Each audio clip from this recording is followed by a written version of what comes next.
Hi friend, आज हम लोग बात करने वाले हैं अन्ना मिल वायर एंड इंजीनियरिंग आईपीओ के बारे में। ये आईपीओ जल्द ही आपको इंडियन स्टॉक मार्केट में ओपन होता हुआ देखने को मिल जाएगी। सबसे पहले हम लोग बात करने वाले हैं कि ये जो कंपनी है वो करती क्या है, उसके बाद हम लोग इसके फाइनेंशियल पे नज़र डालने वाले हैं, उसके बाद आईपीओ के डिटेल्स पे चल के देखने वाले हैं कि इस आईपीओ में आप कब से कब तक अप्लाई कर सकते हो। आईपीओ का जो जीएमपी जो ग्रे मार्केट प्रीमियम है वो कितने का चल रहा है, इस आईपीओ में आपको कितने % का लिस्टिंग गेन है मिलने की पॉसिबिलिटी है। सबसे पहले हम लोग बात करते हैं कि ये जो कंपनी है वो आखिर करती क्या है। कंपनी जो है वो इंगेज है आपका manufacturing of wind mill towers में, जो मेनली फोकस करती है आपका fabrication of heavy and precision steel components में, जो कि क्लाइंट के रिक्वायरमेंट के अकॉर्डिंग आपका विंड एनर्जी सेक्टर में यूज़ किया जाता है। कंपनी जो है वो आपको 2023 में कंपनी जो है वो आपको 14 टावर्स आपको मतलब मैन्युफैक्चर करता हुआ देखने को मिली है 2023 से 2024, और कंपनी आपको 2024 से 2025 में आपको 135 टावर्स आपको मैन्युफैक्चरिंग करता हुआ देखने को मिला है। कंपनी आपको पर मंथ आपको 25 पर मंथ टावर आपको मतलब ये मैन्युफैक्चर करती है, और कंपनी जो है अपना बिजनेस को एक्सपैंड कर रही है with a new plant under construction इन कच्छ गुजरात में। कंपनी का जो मेन जो फैसिलिटी है वो आपका कोपाल कर्नाटका में है, जो कि आपका 15.45 एकड़ में फैला हुआ है, और जो कंपनी का जो एनुअल कैपेसिटी है वो आपको 300 टावर्स की है।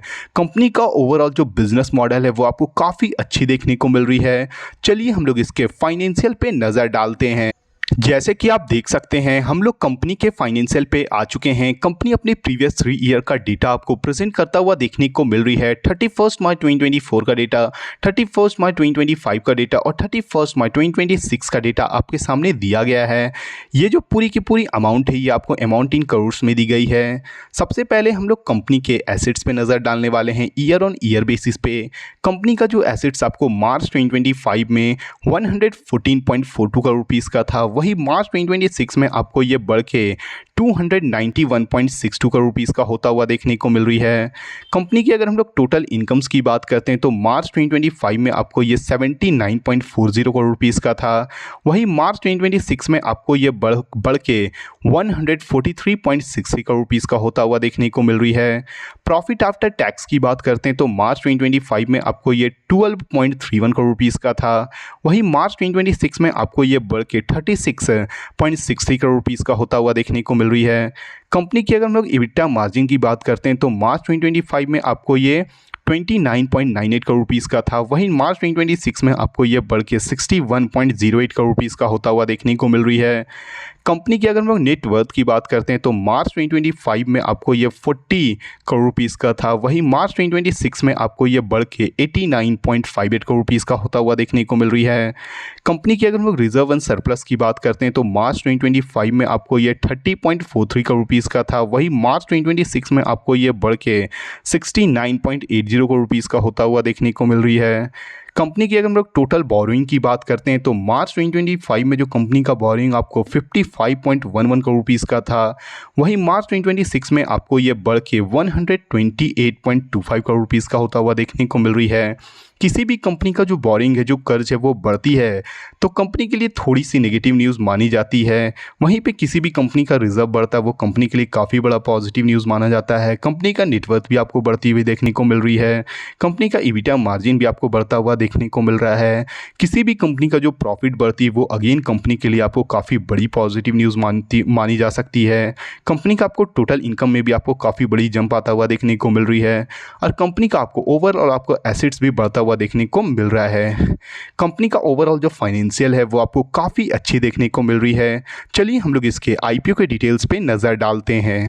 आईपीओ की अगर हम लोग ओपनिंग डेट की बात करते हैं तो ये आईपीओ आपको 3 अगस्त से ओपन होता हुआ देखने को मिल जाएगा। 5 अगस्त को ये आईपीओ क्लोज होता हुआ देखने को मिल जाएगी। 6 अगस्त को ये आईपीओ आपको अलॉटमेंट होता हुआ देखने को मिल जाएगी। अगर आपको अलॉटमेंट होती है तो आपके लिए काफ़ी बड़ी गुड न्यूज़ होने वाली है। अगर आपको अलॉटमेंट नहीं होती तो 7 जुलाई को आपको इसमें रिफंड आता हुआ देखने को मिल जाएगी, और सेम डे आपको ये क्रेडिट टू डीमेट भी होता हुआ देखने को मिल जाएगा।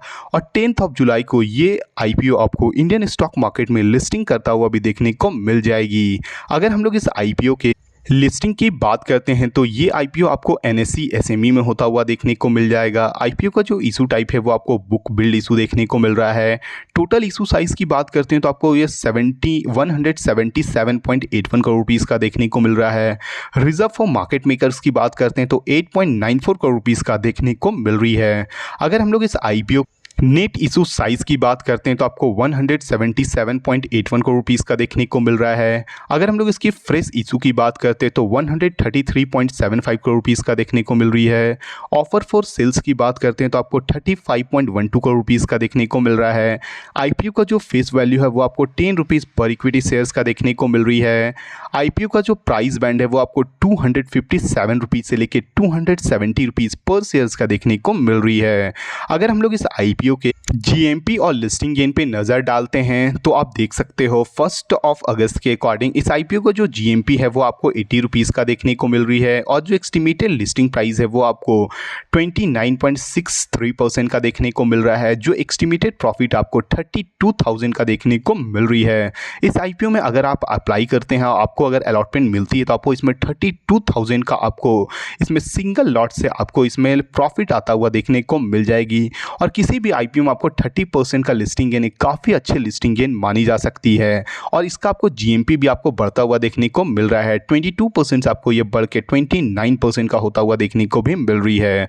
अगर हम लोग इस आईपीओ के लॉट साइज़ पे नज़र डालते हैं तो आप देख सकते हो अगर आप इसे इंडिविजुअल इन्वेस्टर से रिटेल कैटेगरी में अप्लाई करते हो तो आप मिनिमम इसमें 2 लॉट से अप्लाई कर सकते हो। कम से कम आपको 2 लॉट में अप्लाई करना है जिसमें आपको 2,16,000 रुपीज़ आपको लगने वाली है, जिसमें आपको 800 शेयर्स आपको मिलेगा। अगर आप रिटेल कैटेगरी में आप मैक्सिमम में भी यूज़ अप्लाई करते हो तो आपको इसमें 2 लॉट से ही कर सकते हो। ज़्यादा से ज़्यादा आप 2 ही लॉट कर सकते हो जिसमें आपको 2,16,000 रुपीज़ आपको लगने वाली है और 800 शेयर्स आपको मिलेगा।